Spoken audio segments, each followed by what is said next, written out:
Olá, programadores de interface! Na aula anterior, nós vimos os seletores simples. Nós conhecemos o seletor universal, que é representado pelo sinal de asterisco e é aplicado a todos os elementos do documento. Nós vimos o seletor elemento, que algumas pessoas também chamam de tipo, né, que é aplicado a uma tag específica do nosso documento. Então, se eu quiser aplicar o nosso estilo a todas as tags P's, eu poderia fazer desta maneira. O nome do elemento, né? Poderia ser T, P, H1, Buddy. Então, basta colocar aqui o nome da nossa tag, e isso aqui é um seletor elemento. Nós vimos os seletores classe, onde nós podemos criar classes, simplesmente colocando o sinal ponto no início do nome da classe, e chamamos esse seletor classe com o atributo class nas nossas tags XHTML. Conhecemos também o seletor ID, que é aplicado às tags que têm o atributo ID definido. Então, esses seletores a gente utiliza cerquilha para informar o ID que nós queremos alcançar.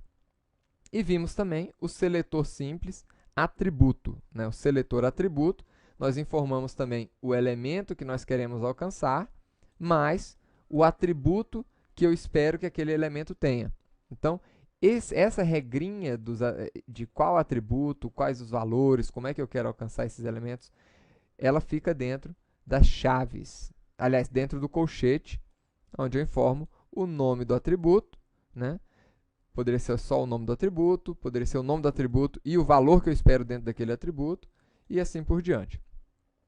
Nesta aula, nós vamos conhecer os seletores compostos. Os seletores simples, como nós vimos, é composto de apenas um seletor, né? Uma unidade de seletor. O seletor composto é composto aqui de vários seletores. Tá? Nós vamos remover aqui todos esses seletores e vamos deixar aqui a nossa página HTML com o formato padrão do browser. Vamos começar conhecendo os nossos seletores compostos, estudando o seletor descendente. O que é o seletor descendente? Né? O seletor descendente é aquele que é aplicado a um determinado elemento do meu documento que descenda de outro. Então, por exemplo, eu tenho um elemento EM que está dentro diretamente do elemento P, mas também está dentro indiretamente do elemento div, por exemplo. Então, se eu quiser alcançar esse elemento, eu poderia fazer da seguinte maneira. Eu quero todo elemento EM que esteja dentro de uma div. Então, div EM, e aqui dentro a gente poderia estar alterando a cor desse elemento. Vamos colocar aqui uma cor vermelha, bem chamativa, e aqui ele alcançou o elemento. Né? Este é o elemento, né, descendente. Aliás, este é o seletor composto descendente. Eu coloco aqui, né, a localização dele dentro dos elementos, mas essa localização ela não é completa. Percebam que o EM está dentro de P, que está dentro de div. Né? Então, eu poderia colocar a informação completa? Poderia. A localização ele é encontrada do mesmo jeito, mas não é necessário se eu estiver utilizando um seletor descendente. Agora, imagine que eu quisesse informar exatamente, né, a localização, o caminho do filho dentro do nosso documento. Né? Para isso, eu tenho um outro seletor composto, que é o seletor filho. O seletor filho, a gente poderia fazer da seguinte maneira. Então, vamos alterar aqui. E eu quero aplicar esse estilo. Colocar um outro estilo aqui. Test Decoration.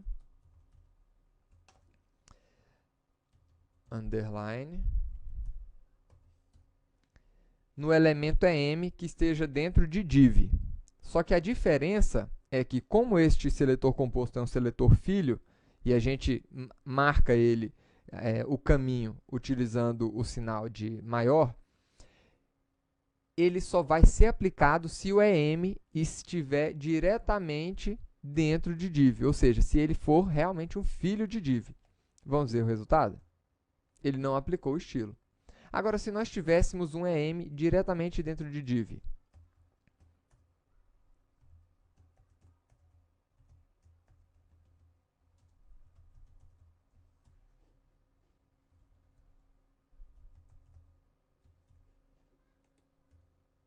aí ele aplica aquele outro seletor. Então, nós temos aqui o seletor descendente, que não precisa ter o caminho completo. Você pode ter um pai e aí encontrar ali um outro elemento que esteja dentro daquele elemento pai, né? E esse outro aqui você tem que informar exatamente, né, o pai do filho, assim, diretamente, o caminho. E nós temos um último seletor, que é o seletor irmão adjacente. O irmão adjacente, ele é aplicado diretamente após é a próxima tag depois do irmão. Então, como é que nós definimos isso? Nós temos aqui dois P's. Eu quero aplicar a minha tag, né, o meu estilo, no P, logo após o primeiro P. Como é que nós fazemos isso? Né? Essas aqui são as tags irmãos. Então, eu vou fazer da seguinte maneira. Depois que ele encontrar um P, eu quero que no próximo P, então aí eu vou colocar o sinal de mais, ele aplique a minha regra. E a minha regra é color blue. Então, está aqui.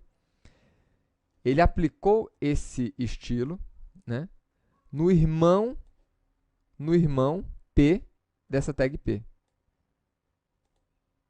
E se eu tivesse outra tag? Imagine que a gente tivesse aqui, por exemplo, uma tag H2.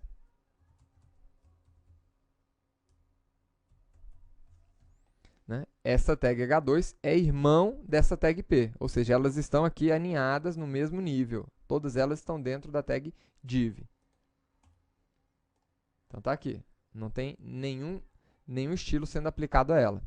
Se eu quisesse aplicar um estilo ali, eu poderia simplesmente vir aqui e, logo depois de um filho P, quando ele encontrar uma tag H2, eu quero aplicar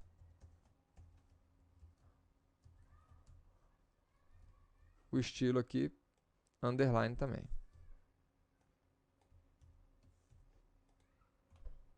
Então, ele sublinhou a primeira tag H2 que ele encontrou depois do P.